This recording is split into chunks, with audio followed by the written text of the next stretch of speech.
దేశానికి మాత్రమే రాజధాని ఉంటుంది తప్ప రాష్ట్రాలకు రాజధాని అనేది కాన్స్టిట్యూషన్లో లేదు. Only seats of governance. ఈ ఫ్యాక్ట్ నిజంగా కూడా ఎవరు కూడా మర్చిపోకూడదు.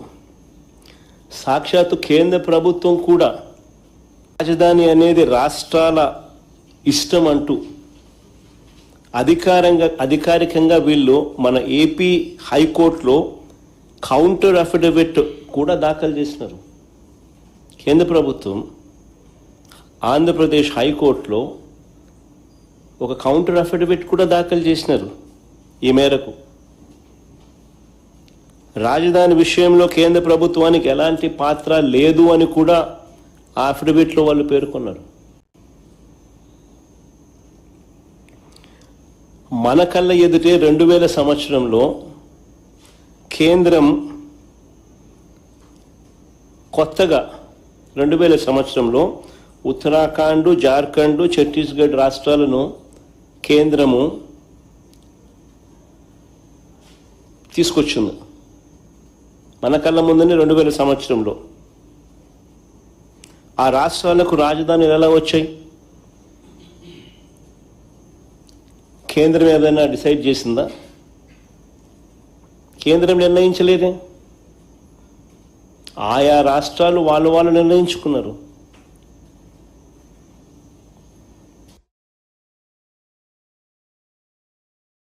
మరి ఎవరికి వర్తించింది?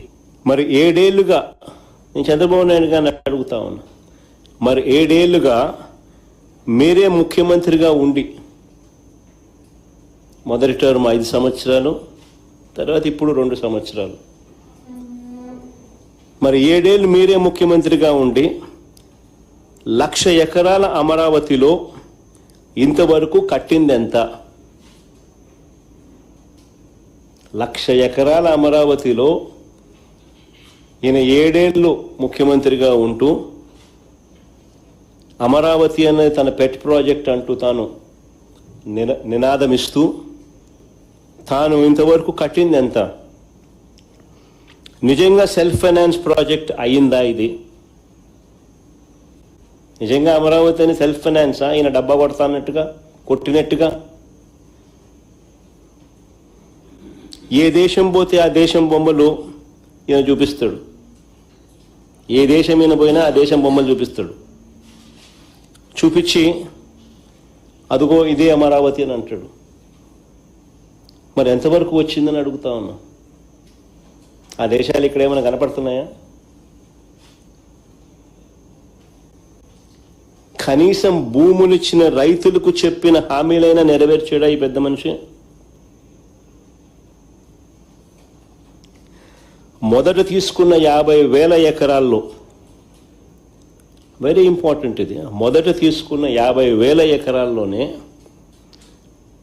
రోడ్లు, కేవలం రోడ్లు, కరెంటు, డ్రైనేజ్ అంటే సీవరేజ్, వాటర్, వీటి కల్పనకి అయ్యే ఖర్చు చంద్రబాబు నాయుడు గారి స్వయాన లెక్కల ప్రకారమే, ఈయనే కేంద్ర ప్రభుత్వానికి ఇచ్చిన లెక్కలు, ఈయనే వివిధ బ్యాంకులకు ఇచ్చిన లెక్కల ప్రకారమే ఎకరాకు 2 కోట్లు అవుతుంది అని చెప్పాడు. అంటే 50,000 ఎకరాలకు అయ్యే 1,00,000 కోట్లకే దిక్కు లేదనుకుంటే, 1,00,000 కోట్లకే దిక్కు లేదనుకుంటే ఇప్పుడు సడన్గా మరో 50,000 ఎకరాలు దీనికి అదనంగా అయ్యే ఖర్చు, దీనికి సడన్గా అదనంగా మరో 50,000 ఎకరాలు యాడ్ చేస్తున్నాడు ఇంతకు ముందున్న 50,000 ఎకరాలు. దానికయ్యే మళ్ళా అదనంగా మరో 1,00,000 కోట్ల రూపాయలు. ఇలా అమరావతిని ఎందుకు పెంచాల్సి వస్తూ ఉంది? ఎందుకు పెంచుకుంటూ పోతున్నారు? ఆ డబ్బులు ఎలా వస్తాయి అంటే 1,00,000 ఎకరాల్లో, ఆ 1,00,000 ఎకరాల్లో కేవలం రోడ్లు వేయడానికి, కేవలం కరెంట్ ఇవ్వడానికి, కేవలం సీవరేజ్ వ్యవస్థ క్రియేట్ చేయడం కోసం కేవలం నీటి వ్యవస్థ క్రియేట్ చేయడం కోసం, బేసిక్ ఇన్ఫ్రాస్ట్రక్చర్ క్రియేట్ చేయడం కోసం ఈ 1,00,000 ఎకరాలలో 2 లక్షల కోట్లు కావాలి అని వీళ్ళు చెప్పిన లెక్కల ప్రకారమే. మరి ఈ డబ్బులు ఎలా వస్తాయి? ఎన్ని సంవత్సరాలు పడుతుంది? ఎన్ని దశాబ్దాలు పడుతుంది? ఈ దశాబ్దాలు పట్టే ఈ సమయంలో, ఇన్నిన్ని సంవత్సరాలు పట్టే ఈ సమయంలో ఈ 2 లక్షల కోట్లు ఇంకా ఎంతగా పెరిగిపోతూ పోతుంది.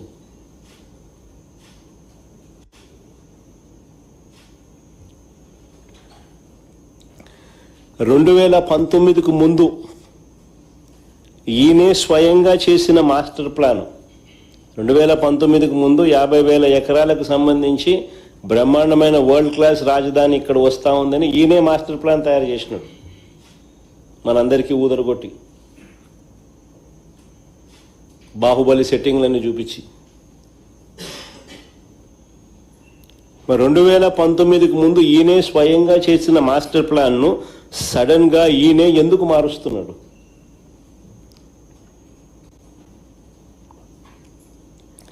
అప్పుడు ఇదే 50,000 ఎకరాల్లోనే బ్రహ్మాండమైన బెస్ట్ క్యాపిటల్ అని చెప్పి ఊదరగొట్టిన ఇదే వ్యక్తి ఈరోజు ఎందుకు మున్సిపాలిటీగా మిగిలిపోతుందని చెప్పి ఎందుకు అంటున్నాడు?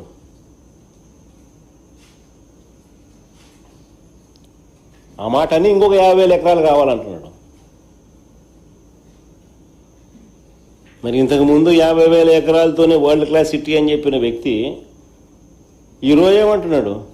ఆ 50,000 ఎకరాలే అంటే మున్సిపాలిటీగానే మిగిలిపోతుంది, అందుకని ఇంకొక 50,000 ఎకరాలు కావాలంటున్నాడు.